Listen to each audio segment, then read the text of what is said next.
नमस्कार. महाराष्ट्र आपला ब्लॉगमध्ये आपल्या सर्वांचं मनापासून स्वागत. आजचा ट्रॅक नंबर 2. आम्ही ट्रॅक नंबर 2 म्हणजे आता माथेरानच्या पायथ्याशी असणारे एक आदिवासी वाडी धनगर वाडा आहे, तिथलाच ट्रॅक घेतोय. तिथलं जगजीवन त्यांचं कसं, त्यांचं जीवन जगणं कसं आहे या सर्वांची माहिती घेण्यासाठी आज चाललो आपण धनगरवाड्याला. तिथलं तुम्हाला सर्व म्हणजे जी घरं, त्यांचं येणं जाणं कसं असतं या सगळ्या सोयीस्कर माहिती तुम्हाला आम्ही तिथे जाऊन देतोय. तर आता भेटू या प्रवासामध्ये. धनगरवाडा, माथेरानच्या पाठीशी जमलेलं बसलेलं धनगरवाडा.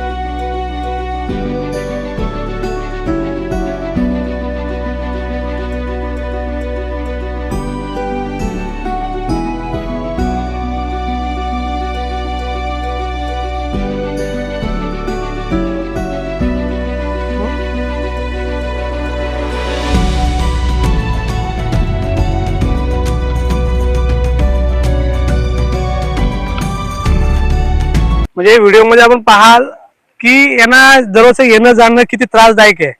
हा खालचा डोंगर आहे, हा खालच्या समोरचा डोंगर तुम्हाला बिल्डिंग दिसतील ना, ते तिथून त्यांना दररोज यायचंय, दूध घेऊन जायचंय, दूध द्यायला जायचंय. म्हणजे असं सगळं जीवन करत करत त्यांना असं पूर्ण दिवस काढायचं असतं.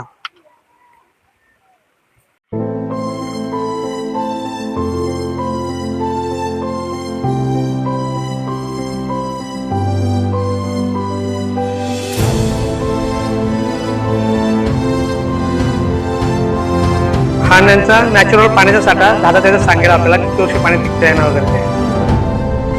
पावसाळी पूरक पाणी साठा असतो आमच्याकडे. जेव्हा पाऊस वगैरे झाला तेव्हा सगळं सुकं होतं. त्याच्यानंतर पिण्यासाठी युजली पाण्याचा साठा म्हणजे ही विहीर.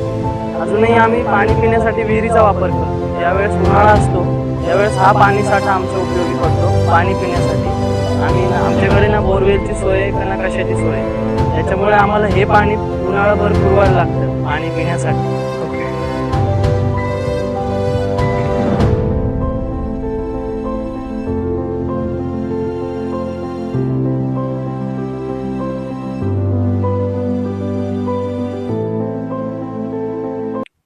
म्हणजे शिक्षण क्षेत्रात कमी नाही.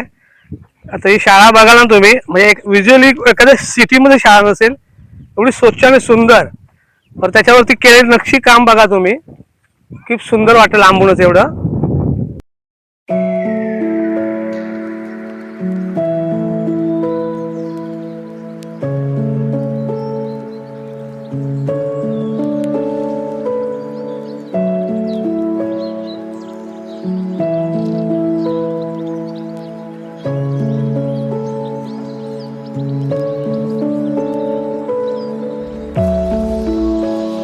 शिक्षण क्षेत्रामध्ये म्हणजे कमी नाही. त्याने बोलू ना, आज हा डॉक्टरच होता. आता ह्या शाळेची पद्धत बघा, किती सुंदर शाळा वाटेल तुम्हाला. म्हणजे तुम्हाला म्हणजे इथे आल्यानंतर एक मनोरंजनाचा भाग समजायला हरकत नाही. स्वच्छ आणि सुंदर, म्हणजे एखाद्या गावामध्ये पण अशी शाळा नाहीये. आज तुम्हाला परिसर सुंदर वाटतंय. एवढं डोंगर कपारीमध्ये ही सुंदर शाळा तुम्हाला पाहायला मिळते. आमच्या गावातली राजप शाळा आहे, 5वी पर्यंत आहे.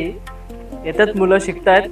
आणि ज्याप्रमाणे आमचं स्ट्रगल असतं डेलीचं, तसं इथे म्हणजे देवरूपी जे शिक्षक शिकवायला येतात त्यांचं पण खरंच खूप स्ट्रगल आहे.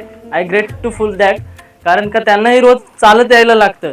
इथंपर्यंत येणं सोपं नाही नवीन माणसासाठी, पण ते शिक्षक येत आहेत, मुलांना शिकवत आहेत. कुठेतरी आमची पिढी सुधारत चालली, त्याचा हा मोलाचा वाटा या शाळेचा आणि शिक्षकांचा पण. आणि बघू शकता किती सुंदर सजावट आहे. हो. पेंट बघू शकता तुम्ही. आणि इथल्या ही सुंदरता टिकून ठेवणं इथल्या विद्यार्थ्यांचंही तेवढंच काम आहे, सुंदर काम आहे. आणि करतायत ते मुलं. असं एवढं 50-60 किलोचं वजन त्यांना दररोज डोक्यावर आणायला लागतंय. ह्या इथल्या आदिवासींचा विचार बघा. तर आता हा मी बघतो एवढं वजन वगैरे डोक्यावर आणायचं. मग अशा काळी समजा एखादा पेशंट असतो किंवा एखादी लेडीज असते, त्यांना आपल्याला म्हणजे इथे डॉक्टर तर नाहीच आहे, बरोबर? डॉक्टर व्यवस्था नाही, डॉक्टर व्यवस्था आपल्याला खाली जायला लागतं. मग तेव्हा तुमची कसं काय प्रवास होतो हा? तेव्हा एक तर खूप सिरियस पेशंट असेल ना तर असा खूप मोठा लाकडाचा ओंडका घ्यायला लागतो आणि त्याला ते साडी वगैरे बांधून अशी झोळी म्हणतो नाही का आपण, ती झोळी करून 4 लोक असं खांद्यावर घेऊन आम्हाला पेशंट या रस्त्याने घेऊन खाली उतरावं लागतं. खाली उतरावायला लागतं. म्हणजे तेव्हा छोट्या रस्त्यातून रस्ता शोधत शोधत ते ते काढत जायला लागतं आणि त्यावेळेस टायमिंग खूप मॅटर करतं पेशंट साठी. टायमिंग खूप मॅटर, बरोबर. तो पेशंटची सिरियसनेस कंडिशन, टायमिंग खूप मॅटर करतो आणि खूपदा असं झालेत पेशंट दगावलेत अर्ध्या रस्त्यात अक्षरशः. म्हणजे एक रस्ता नसेल म्हणजे विषय काय आहे, ह्या गावाला येण्यासाठी रस्ता होणे हे गरजेचं आहे. कारण आदिवासी भाग म्हणजे दिसतं आदिवासी मागास वर्ग आहे. आपण मतदानापुरती त्यांचा हक्क बजावून घेतो, पण त्यांना सुख सुविधा तेवढं दिल्या जात नाही.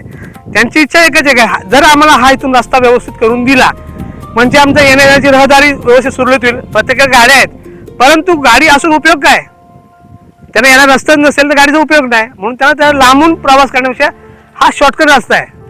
तर येऊन जर व्यवस्थित यांना रस्ता करता आलं तर एखाद्या पेशंटला आपण जीवदान देऊ शकतो. चला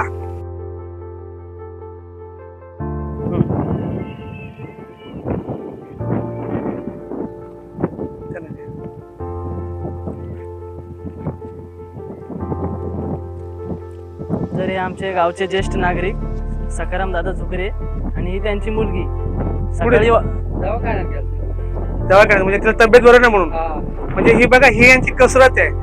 एखाद्या मुलाला आजारी असेल तरी त्यांना डोक्यावरती म्हणजे खांद्यावरती घेऊन त्यांना प्रवास करावा लागतो. म्हणजे ह्या लोकांचा हा जीवन आहे ना दुःख कुटुंबाची वेळ आली. दादाचा आभार आहेत की त्यांनी आम्हाला खूप सुंदर माहिती दिली या गावाविषयी. आज माथेरान आपण थंड हवाचं ठिकाण म्हणून ओळखलं जातं, पण माथेरानच्या खाली हे लोक जीवन कसं जीवन जगतात त्याच्या विषयावरती आपण आज एक छोटीशी डॉक्युमेंटरी केली. ती तुम्ही नक्की पहा. तुम्हाला कसं वाटतंय काय त्याची कमेंट मध्ये नक्कीच सांगा. येतात त्यांच्या सोयीसाठी, त्यांच्या एन्जॉयमेंटसाठी येतात, पण जी आमची जीवनशैली आहे रोजची, जे आमचं स्ट्रगल आहे ते लोकांपर्यंत अद्यापही जास्त पोहोचत नाही. कारण लोकांना कोणाला काही ते त्याची पडली नाही. बरोबर आहे. तर दादा माझ्या वडिलांच्या परिचयातले चांगले ते आले आज. त्यांनी खरंच खूप म्हणजे सुंदर सर्व क्षण टिपले आणि आमची जी जीवनशैली ती लोकांपर्यंत पोहोचवण्याचा कुठेतरी छोटासा प्रयत्न दादांनी केलाय. मी त्यांचे खूप खूप आभार मानतो. नाही, तुमच्याही सर्वांचे आभार की तुम्ही आम्हाला एक साथ दिली म्हणून आज हा ब्लॉग आपला पुढे येतोय. हा व्हिडिओ आपण इथेच एंड करतोय. भेटूया चांगला पुढच्या प्रवासामध्ये. सुंदर प्रवास घेऊन तुमच्यापर्यंत पोहोचण्याचा नक्कीच प्रयत्न असेल. जय हिंद, जय महाराष्ट्र, श्री स्वामी समर्थ. असा आमचा परतीचा प्रवास चालू झालाय. आता आम्हाला पुढे अजून चालायचंय खूप. असा आमचा आजचा व्हिडिओ परतीच्या प्रवासाला लागला. आम्ही आता उतरायचं एवढं डोंगर समोरचं दिसतं गाव आमचा. हे गाव आहे आमचं, तिथे पोचायचं आम्हाला.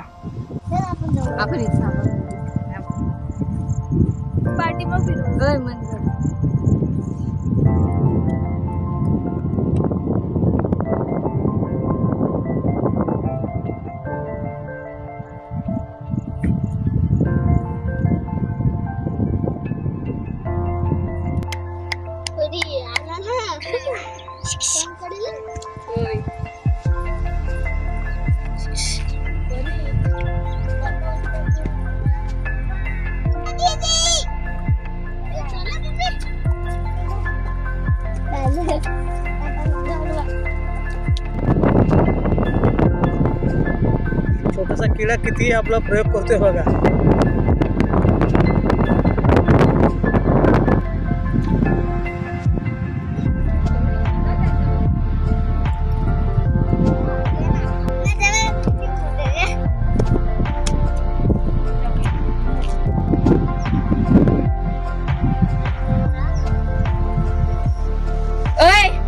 छत्री